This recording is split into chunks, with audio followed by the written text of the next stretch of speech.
Джоба дупка, в новините пак лъжа. Сметките растата, заплатата спи в кълта. Те вдигат тост за стабилност и ред, а ние броим стотинки ден след ден. Промени на хартия, реформи на глас, реалността е същата.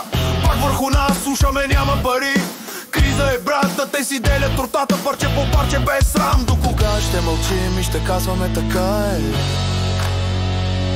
До кога ще чакаме някой друг да ни спасява? Не е ляк, когато крадат от хляба ти. Не е ляк, когато тихо те мачеха с данъци. Ставай българино, това е твоя ден. Бюджетът е наш, не е за техния плен. Не е ляк да търпиш и да стискаш зъби, когато бъдещето ти бавно се губи. Гласът ти тежи, улицата знае. Който мълчи днес, утре плаща най-накрая.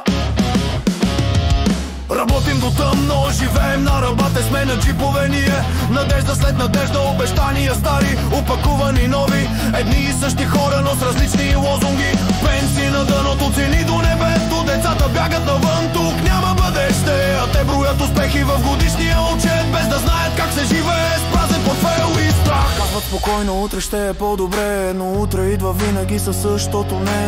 Не е ляк, когато крадат от хляба ти. Не е ляк, когато тихо те мачка с данъци. Ставай българино, това е твоя ден. Бюджетът е наш, не е за техния плен. Не е ляк да търпиш и да стискаш зъби, когато бъдещето ти бавно се губи. Гласът ти тежи, улицата знае. Който мълчи днес, утре плаща най-накрая.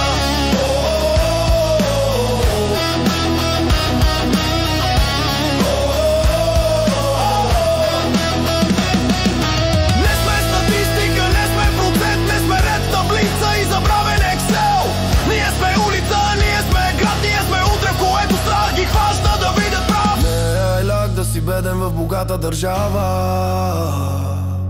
Не е ляк, когато ти крадат от правото на утре и сега.